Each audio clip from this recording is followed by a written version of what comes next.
नमस्कार दोस्तों, स्वागत है आपका इस YouTube channel Sarvan GS classes में। पिछले क्लास में हम लोग चर्चा कर रहे थे वर्धन वंश में हर्षवर्धन के बारे में चर्चा किए थे हम लोग। और हर्षवर्धन प्राचीन भारत के सबसे अंतिम शासक हैं जिसने पूरे उत्तर भारत को संरक्षित किया और कन्नौज को इतनी उपलब्धि प्राप्त कर दिया, कन्नौज को इतना इंपॉर्टेंट बना दिया। कहा जाता है कि आने वाले समय में जिस तरीके से प्राचीन काल में मगध के लिए युद्ध होता रहा, उसी तरीके से अभी यहाँ पे कन्नौज के लिए संघर्ष दिखाई देता है, जिसमें से आपस में तीन राज भिड़े थे। इसीलिए हम लोग इसको त्रिपक्षीय संघर्ष के नाम से जानते हैं।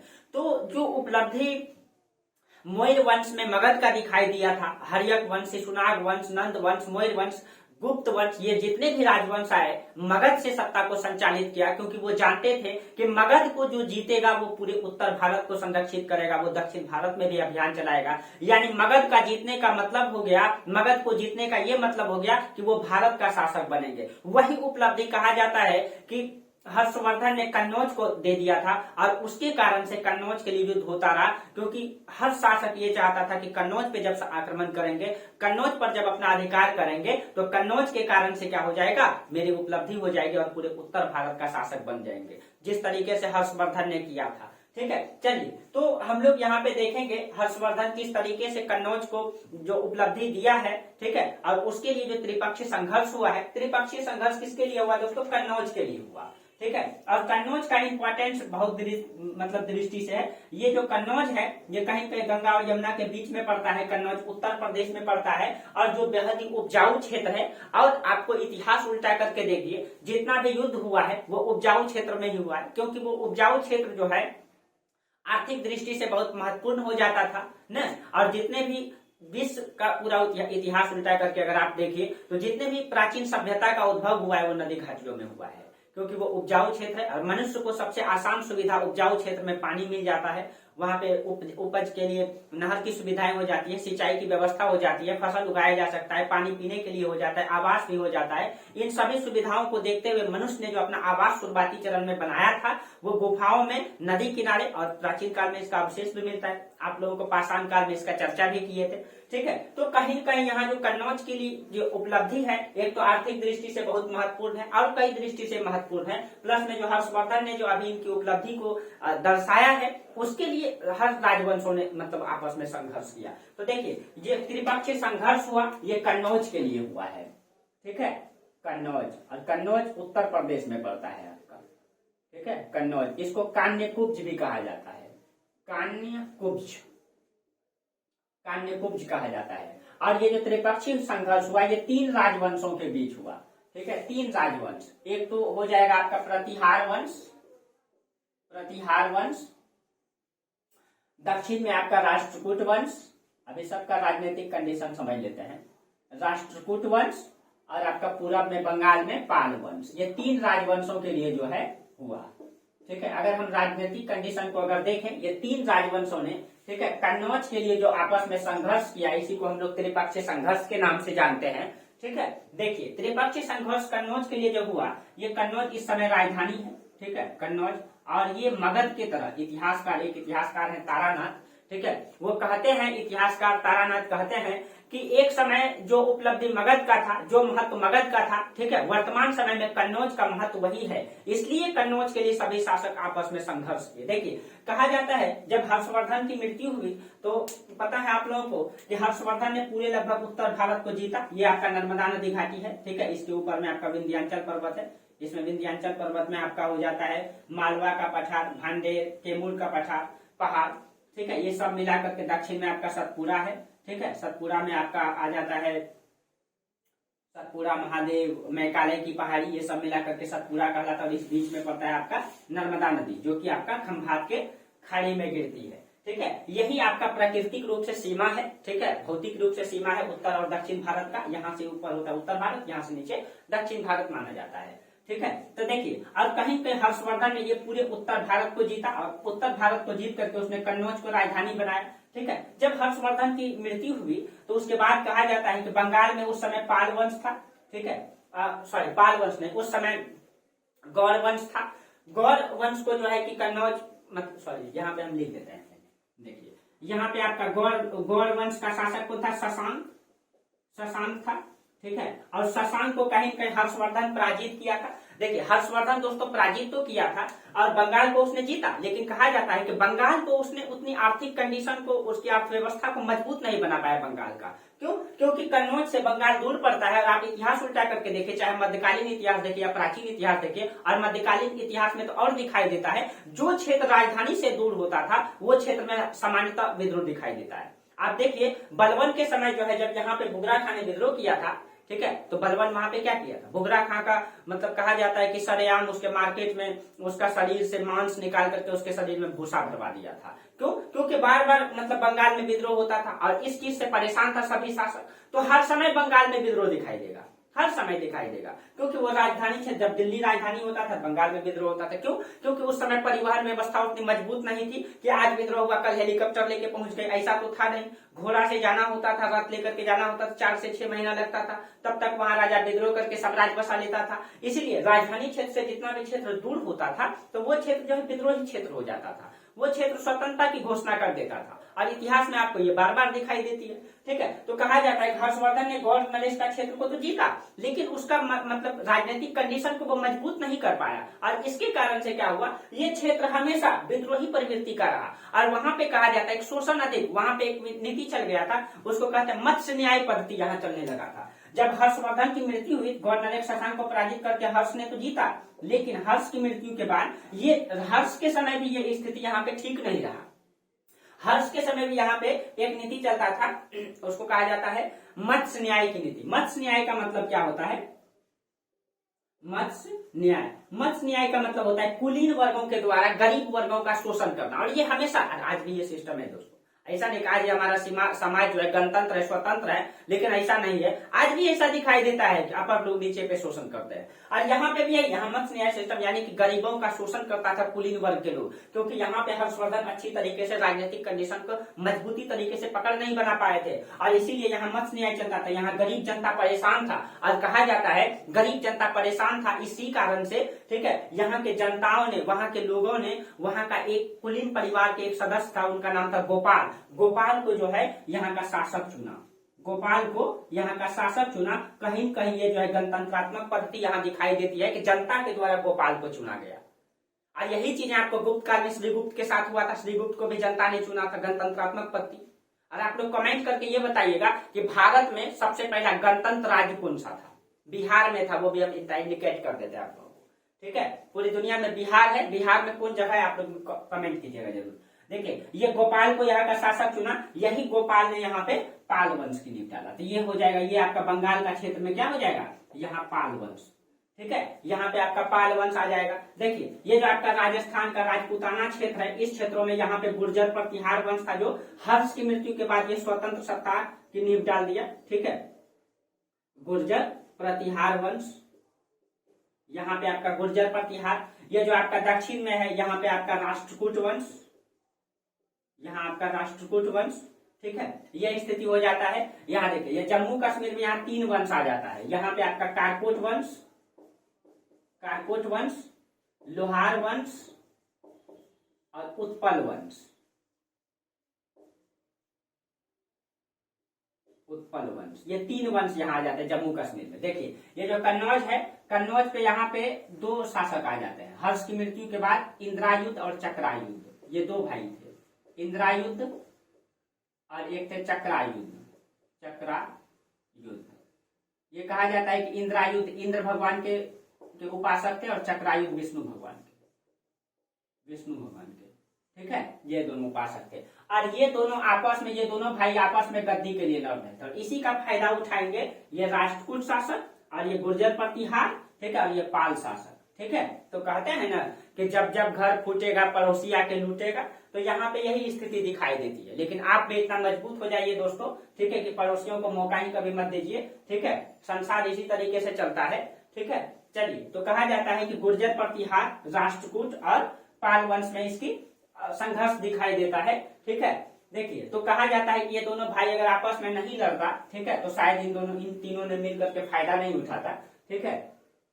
चलिए, इतिहास हमें इस चीजों को सिखाता है दोस्तों, हम अपने आने वाले पीढ़ियों को कैसे संरक्षित करें। कहते हैं ना, इतिहास सभी सब्जेक्टों का, सभी मतलब विषयों का क्या है, एक संग्रह है। इसमें हर चीजें आपको दिखाई देगा। इतिहास आपको आने वाली जिंदगी का दवाखाना है। जब आप इतिहास पढ़ेंगे, जिस परिस्थितियों से, जिन समस्याओं से पिछले राजाओं ने, पिछले लोगों ने संघर्ष किया है, उस चीजों को आप सीखेंगे और उस चीज को अपने जीवन में अगर आप लागू करेंगे तो शायद समस्याओं से दूर रहेंगे। इतिहास हमें यही सिखाता है दोस्तों, ठीक है। इसीलिए इतिहास का अध्ययन बारीकी से करना चाहिए, बेहतरीन तरीके से करना चाहिए। आप भी अपने इतिहास का अध्ययन करें, अपने क्षेत्रों का इतिहास पढ़े, अपने भारत का इतिहास पढ़े, बिहार का इतिहास पढ़े। इतिहास आप एग्जाम दे अथवा न दे, अगर आप अपने भविष्य को सुधारना चाहते हैं, अगर आप कुछ जानना चाहते हैं, संसार को समझना चाहते हैं, तो कम से कम इतिहास जरूर पढ़िए। और ज्योग्राफी का अगर नॉलेज है तो बहुत अच्छा बात है, ठीक है। और दोनों को लिंक करके पढ़ेंगे तो शायद आप अपने जीवन में बहुत सारे दुख और समस्या और तकलीफों से दूर रहेंगे। मैं दर्शन पढ़ाऊंगा आप लोगों को कुछ टॉपिक, जैसे बौद्ध और जैन दर्शन पढ़ाया भी, आप लोग देखिएगा जरूर किस तरीके से दुखों से मुक्ति बताया गया है, ठीक है। चलिए, तो जो भी रहे, तो हम लोग यहाँ देखेंगे इस तीनों राजवंशों ने, ठीक है, कन्नौज के लिए लड़ा। देखिए, कन्नौज के लिए इसीलिए लड़ा, कहा जाता है जब हर्षवर्धन शासक बना था तो कन्नौज को बहुत बड़ा सा भव्य किला बनाया कन्नौज में, और कहा जाता है कि वो कन्नौज का किला दूर दूर से रात में चमकता हुआ दिखाई देता था। और हर्षवर्धन एक योग्य शासक था दोस्तों, बेहद ही योग्य था। उसने पूरे उत्तर भारत को प्रत्यक्ष रूप से कंट्रोल किया और अर्थव्यवस्था को इतना मजबूत बना दिया, ठीक है, कि आने वाला इतिहास जो है उसको याद करता है। और आपको पता है कि यही हर्षवर्धन के समय नालंदा विश्वविद्यालय बहुत ही चरमोत्कर्ष स्थिति पे दिखाई देता है, बहुत ही चरमोत्कर्ष स्थिति पे, ठीक है। इसी के समय अंतर्राष्ट्रीय ख्याति नालंदा जैसे विश्वविद्यालय ने प्राप्त किया था और पूरी दुनिया में फेमस हुआ था हर्षवर्धन के समय ही, ठीक है। और हर्षवर्धन के समय ही ह्वेनसांग विदेशी यात्री आया था, ठीक है। कोशिश करूंगा मैं आप लोगों को ह्वेनसांग के बारे में बताने का, ठीक है।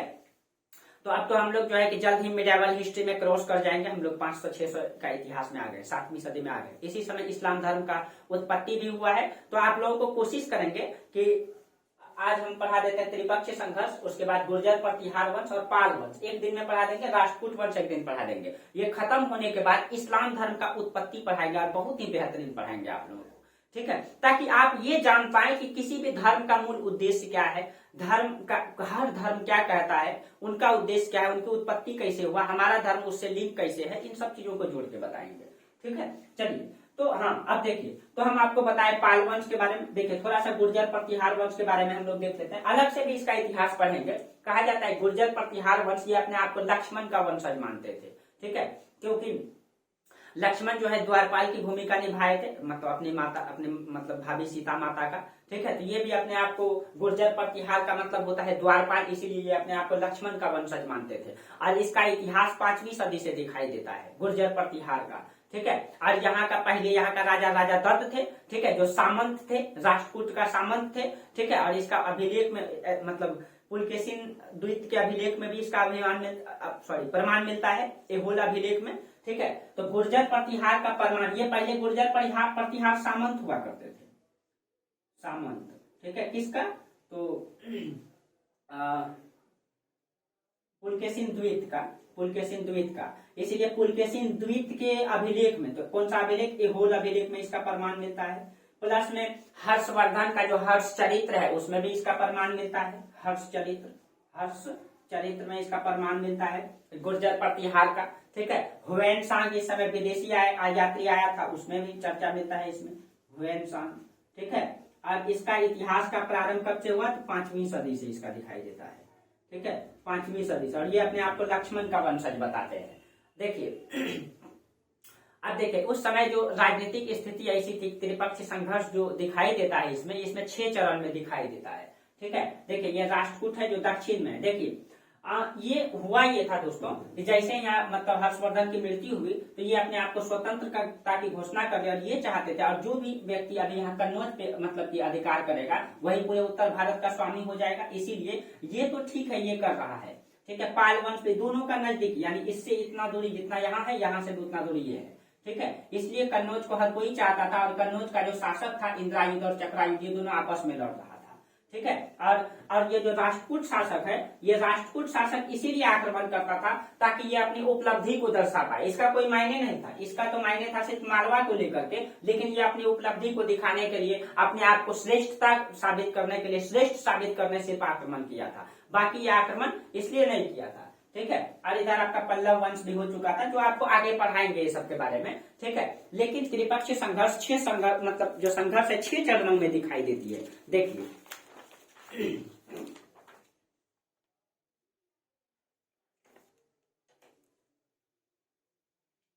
6 चरणों में दिखाई देती है। अब देखिए थोड़ा सा हम इसमें चर्चा करें।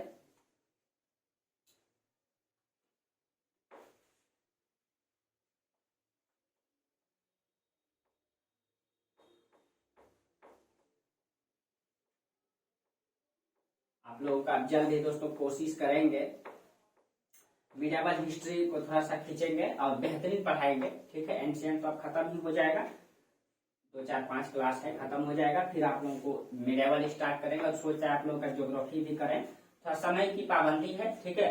और जब हम स्टेबल हो जाएंगे मुखर्जी नगर में दिल्ली में, तो फिर वहां से अच्छी तरीके से करेंगे। जल्द ही वहां स्टेबल कर रहे हैं, थोड़ा सा समय लग रहा है, ठीक है।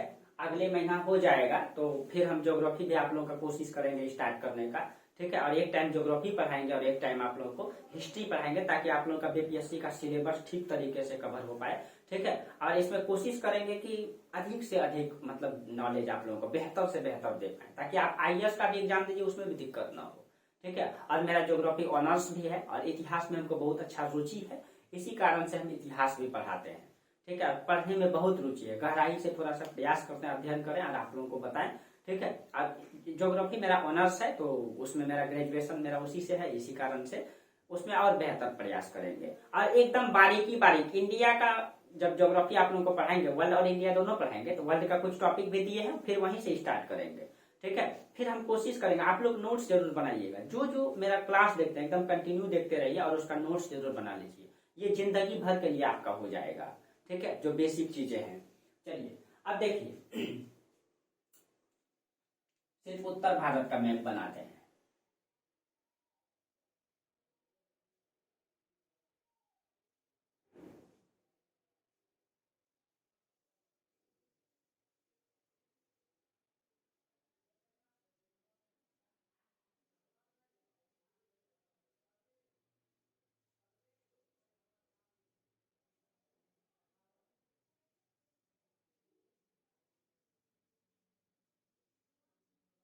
देखिए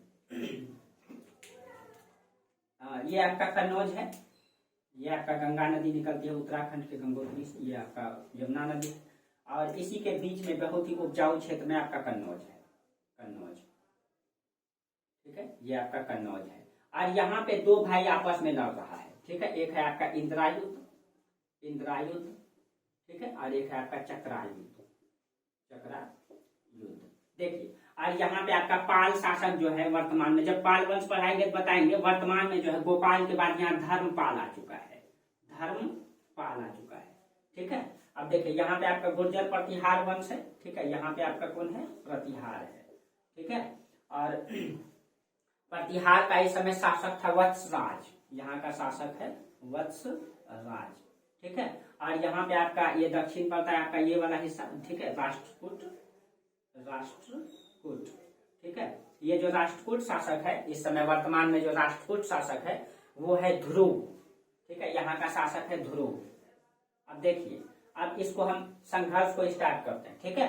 कहा जाता है जब ये दोनों भाई आपस में लड़ रहा था, ये दोनों बहुत ही अयोग्य था, इसी अयोग्यता के कारण हिंदुस्तान गुलाम हुआ है दोस्तों, ठीक है। ये आपस में लड़ रहा था, इसी का फायदा अंग्रेज भी उठाया एक समय में, क्योंकि अंग्रेज एक व्यापारिक कंपनी के रूप में आया और व्यापारिक कंपनियों ने देखा कि भारत के लोग आपस में कलह करते हैं, आपस में भाई भाई में मेल नहीं है, राजा में मेल नहीं है, और इन चीजों का फायदा उठाया वो आपस में लड़ा करके और भारतीयों का कमजोरी को समझ लिया और यहाँ पे उसने अपनी सत्ता को डाल दिया। और कुछ लोग हिंदुस्तान में ऐसे भी रहे हैं जो हिंदुस्तानियों से अपने भूमि से भी गद्दारी किए हैं। इस गद्दारों को इतिहास कभी माफ नहीं करेगा दोस्तों, आज भी उसको दूसरे नजर से देखा जाता है। तो कहते हैं कि आपका कर्तव्य भी आपको आगे बढ़ाता है, आपका कर्तव्य भी आपको सम्मान दिलाता है, ठीक है, और आपका कर्तव्य भी आपको नकारता भी है। तो जो जैसा कर्तव्य करेगा समाज उसको हर तरीके से देखता है, हर तरीके से जानता है। इसलिए अपने जीवन में कोशिश कीजिए, कहते हैं हर व्यक्ति अपने जीवन में यही संघर्ष करते रहता है। हर व्यक्ति के अंदर 2 गुण होती है, राम और रावण दोनों का गुण होता है। हर व्यक्ति अपने जीवन में ये प्रयास करते रहता है कि हम अपने राम को उजागर करते रहे, रावण को दबाते रहे अपने जीवन में। और जो अधिक अपने राम को अधिक उजागर कर पाता है उस अच्छे व्यक्तियों में कहलाता है, और जो राम को दबा के रावण को उजागर करता है वो क्रिमिनल में कहलाता है, वो अन्य उनको लोग घृणा करते हैं उनसे।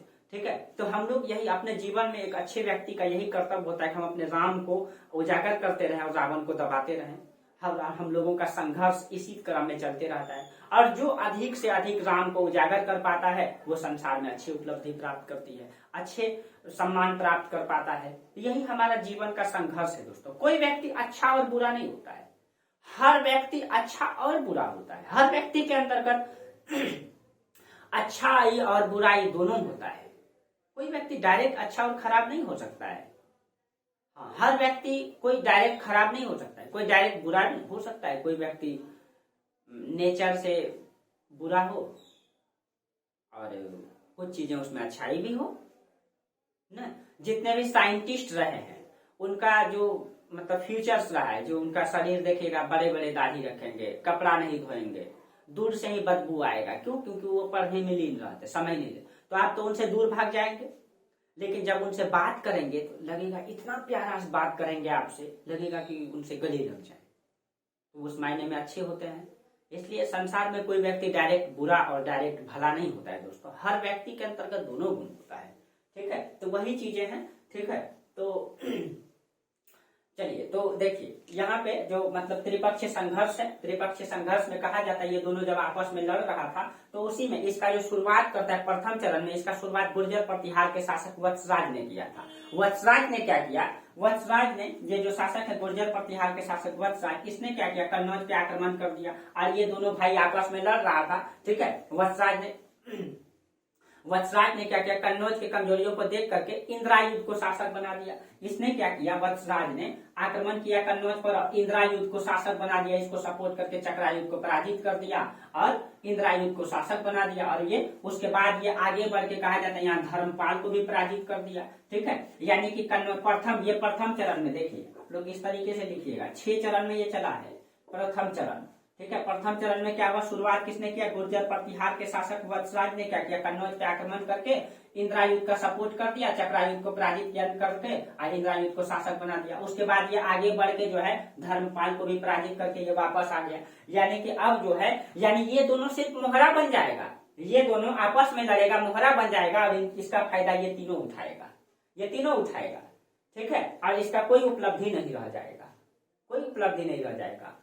ठीक है, कहते हैं ना दोस्तों कि जिस व्यक्ति को मतलब विभीषण जैसा भाई मिल जाए उसको दुश्मन खोजने की क्या जरूरत है, और जिस व्यक्ति को लक्ष्मण जैसा भाई मिल जाए, भरत जैसा भाई मिल जाए, उस व्यक्ति का ताकत का अंदाजा कोई लगा नहीं सकता है। वो व्यक्ति संसार का सबसे, कहते हैं जिस व्यक्ति के हाथ पीछे जो है एक परिवार का सपोर्ट पूर्ण रूप से होता है, वो व्यक्ति कभी हार नहीं सकता है। संसार का पूरी दुनिया उसके खिलाफ हो जाए लेकिन उसका परिवार और उसके भाई अगर साथ में है तो उसके ताकत का अंदाजा कोई नहीं लगा सकता है और उसकी उपलब्धि को कोई हरा नहीं सकता है। इसलिए दोस्तों इन सब चीजों को इतिहास हमें सिखाता है। ठीक है, तो ये दोनों भाई आपस में लड़ रहा था, इन दोनों का फायदा ये लोग उठाया, इसी में तो त्रिपक्षीय संघर्ष हुआ। ठीक है, अब देखिए धर्मपाल को भी पराजित किया। जब वत्सराज ने धर्मपाल को हराया, ठीक है, जब धर्मपाल को हराया तो अब देखिए इधर राष्ट्रकूट शासक है, ये कुछ नहीं, बस ये देख रहा था कि इसकी उपलब्धि बढ़ रही है उत्तर भारत में, ये अपनी वर्चस्वता को साबित करने के लिए, ठीक है, वर्चस्वता को साबित करने के लिए धर्मपाल द्वारा तो राष्ट्रकूट ने उत्तर की ओर अभियान किया और प्रतिहार को, देखिए ये भारत इतिहास में पहली बार था। अभी तक हम लोग देख रहे थे उत्तर भारत के राजा दक्षिण को जीता, अभी तक हम लोग यही पढ़े, लेकिन भारत इतिहास में पहली बार पलटफेर होता है और दक्षिण भारत के राजा उत्तर को पराजित करते हैं। हुआ ये कि जब प्रतिहार शासक वत्सराज ने क्या किया, इस कन्नौज पर अपना अधिकार जमाया, इसको भी पराजित किया, तो राष्ट्रकूट शासक को लगा कि ये मजबूत हो रहा है। बस अपनी उपलब्धि को, अपनी वर्चस्वता को दर्शाने के लिए राष्ट्रकूट शासक जो है, राष्ट्रकूट में इस समय शासक था, राष्ट्रकूट शासक इस समय ध्रुव था दोस्तों, हाँ ध्रुव था यहाँ, हाँ ये यहाँ तो लिखे हैं दोस्तों, ध्यान में नहीं आ रहा, ध्रुव, यहाँ का शासक ध्रुव है। अब देखिए राष्ट्रकूट शासक क्या करते हैं, ध्रुव, ये प्रतिहार को पराजित करते हैं। ठीक है, ये प्रतिहार को पराजित कर देते हैं। ठीक है, और प्रतिहार को पराजित करके यह इतिहास में पहली बार था जो उत्तर भारत के राजा को इसने हराया। ठीक है, पराजित करके उस परंपरा को तोड़ा। ठीक है, और ये प्रथम घटनाएं थी इस तरीके से। ये प्रथम चरण में ये सारी घटनाएं हुआ। द्वितीय चरण में फिर क्या हुआ, जब धर्मपाल ने इंद्रायुध को हराकर चक्रायुध को शासक बना दिया। ठीक है, द्वितीय चरण में देखिए, द्वितीय चरण में क्या हुआ, ये धर्मपाल ने क्या किया, इंद्रायुध को हराया और चक्रायुध को शासक बनाया। ये धर्मपाल किसको सपोर्ट करता था, चक्रायुध को, जबकि प्रतिहार शासक इंद्रायुध को। तो द्वितीय चरण में अब ये शासक बन गया, चक्रायुध शासक बन गया। ठीक है, फिर तृतीय चरण में क्या हुआ, तृतीय चरण में प्रतिहार वंश का शासक नागभट्ट आया, यानी कि वत्सराज के बाद यहाँ का शासक कौन आ गया, नागभट्ट आया यहाँ का शासक। ठीक है, अब जब यहाँ का शासक नागभट्ट आता है तो इसने फिर से कन्नौज पर आक्रमण करके धर्मपाल को पराजित कर दिया। काहे कि जो है चक्रायुध तो धर्मपाल का सिर्फ और सिर्फ मुखौटा बन के रह गया था और ये इसका वर्चस्वता से ये शासन कर रहा था। तो फिर से क्या करते हैं, नागभट्ट जो है धर्मपाल को ही पराजित कर दिया। ये लोग तो सिर्फ मुखौटा बन के रह गया था, इसको ये बैठाता था, इसको ये बैठाता था, उसका कोई उपलब्धि था नहीं। ठीक है, इसीलिए फिर से नागभट्ट क्या करता है, धर्मपाल को पराजित कर देता है।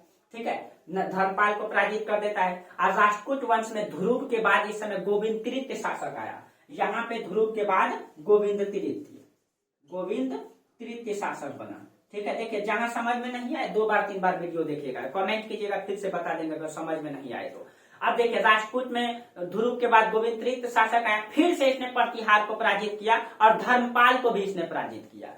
ठीक है, अब जब गोविंद तृतीय आया तो इसने क्या किया, एक तो इसने फिर से जो है नागभट्ट को पराजित किया यानी प्रतिहार शासक को, और इसने धर्मपाल को भी पराजित किया, दोनों को पराजित किया। और अंततः इस तरीके से 6 बार संघर्ष चलता रहा और अंत में जो है प्रतिहार शासक का विजय हुआ, यानी कि प्रतिहार शासक ने कन्नौज पे अधिकार किए। ठीक है, ये जो है प्रतिहार शासक ने कन्नौज पे अधिकार किया और ये पूरा क्षेत्र को एक समय जीतेगा।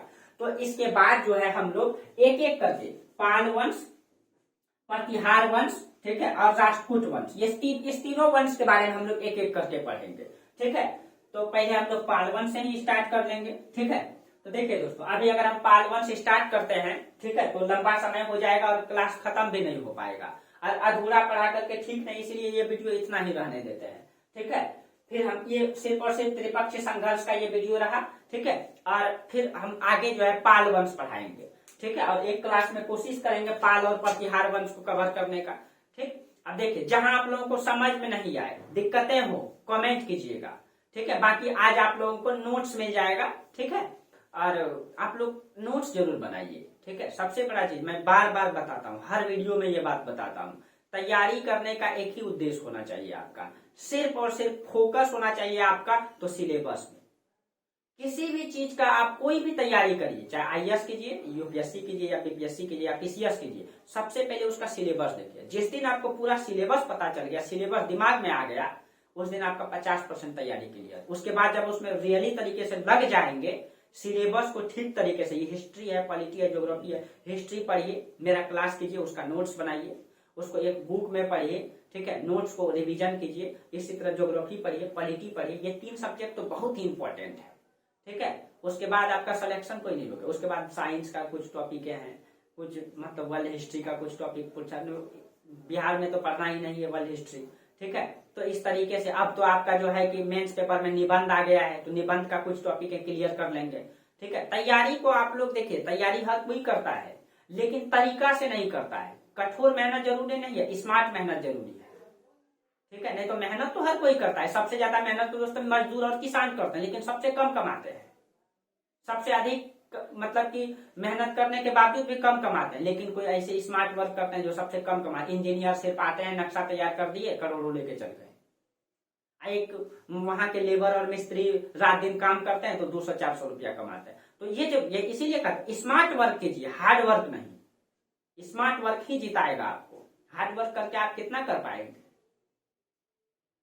ठीक है दोस्तों, आज यहीं तक रहने दीजिए। ठीक है, बाकी आप लोग पढ़ाई में अधिक से, इस उम्र का अधिक से अधिक समय पढ़ाई में लगाइए। ठीक है, चलिए आज हम लोग यहीं तक चर्चा करते हैं। तब तक के लिए आप लोगों को बहुत बहुत धन्यवाद। Thank you.